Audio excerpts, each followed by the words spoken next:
Wow, I'm actually wearing winter weather clothes for once in my life. Wow, it's warm.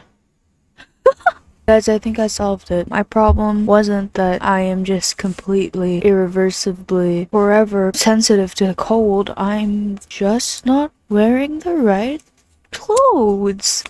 Silly me. Anyways, I made a realization about myself recently, and it's that I am completely able, when prompted, to act confident whenever it counts, when the time counts. Let's say an interview, a presentation, speaking in front of like a crowd, dancing, singing, any form of performative art. And even on here, I'm able to act confident, or at least I'm hoping that's what you guys see me as. But I think for my years of people pleasing, I have just had this switch in my brain that I could turn on whenever the time needs me. Whenever my people need me to be confident, I'm there. I'm able to turn that switch on and carry out what needs to be done. But I noticed that it's only when I'm prompted, it's only when the time counts, it's only when other people want me to be confident am I confident. I have only a few times that I can count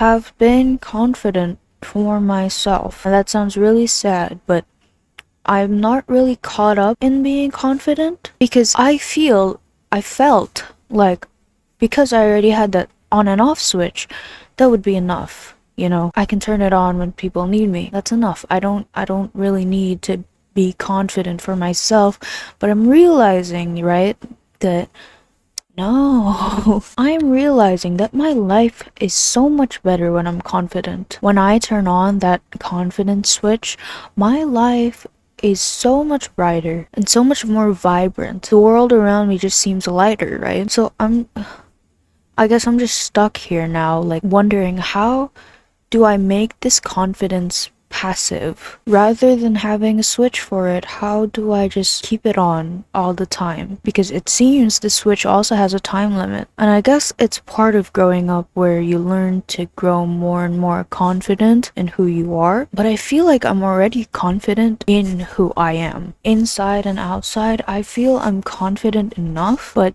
carrying myself to do certain things or just living my day-to-day life, how do I confidently live my life is my question basically. How can I be confident in every single thing I do? Because honestly, I'm imagining it, my life would be so much greater. I guess I'm just missing the big picture where, I have anxiety, I have social anxiety, so obviously that confidence isn't gonna naturally come to me or even show up voluntarily at all. But I guess this whole topic is just I want to get rid of my social anxiety. I'm scared that as time is going on, I'm slowly reverting back to my old self. See, my old self, right? I used to have social anxiety still, but at least then I had my switch on for the whole day. I had confidently carried myself throughout every single conversation of the day. I had basically faked it till I made it. But see, that energy, when you overuse it, it tires you. And look at me now, I'm burnt out. So now, I guess I'm just trying to find a natural way to keep that switch on, or alternatively, not use that switch at all. More like, use natural power, natural gas to, again, I'm repeating myself, but carry myself on through day-to-day life. And as I said previously, I'm really terrified, honestly, that I'm reverting back to my old self. The number one thing you could ever tell me, and it would actually affect me every single time you said it, is that, hey, you're kind of like looking like your old self again, or like, hey, this reminds me of the old you. I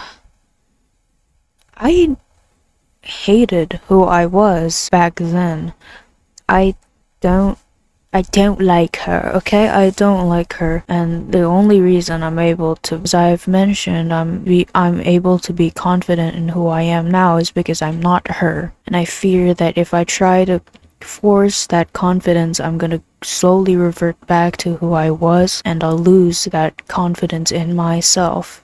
And the whole process will just do itself again, and I'll burn out a second time? Is that possible? But yeah.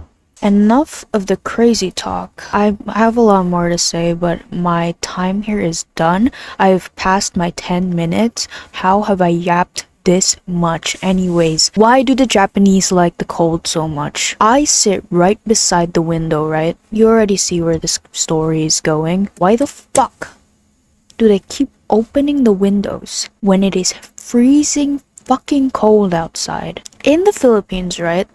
Whoever is beside the window gets to decide whether it's open or not. Apparently not here in Japan. Whoever opens it is the one who decides when they get to close it. Which I don't fucking understand, right? Because I'm fucking freezing. I close the window, as is my right, and I hear groans behind me.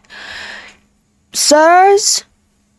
Shut the fuck up. Shut the fuck up, okay? No, shut the fuck up. I do not want your bony ass to be complaining that I'm shutting your sweet little window because apparently you want to be freezing cold when I want to comfortably sit in my desk and make use of my time while class is going on.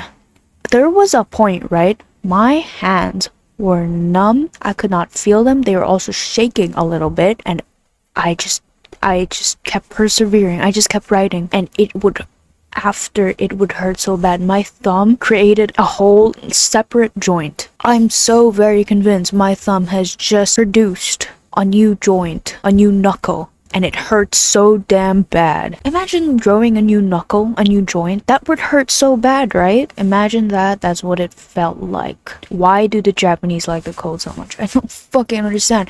Every break time, they open all the windows, all the doors. Why?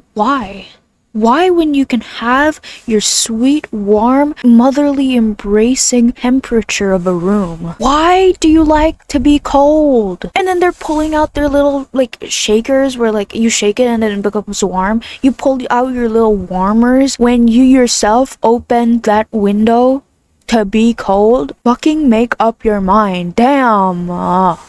Jesus. I'm cold. But anyways, that's it for today's entry because I talk way too much. I hope you all are doing well. I guess I'll see you in the next one, and I hope you have a good night.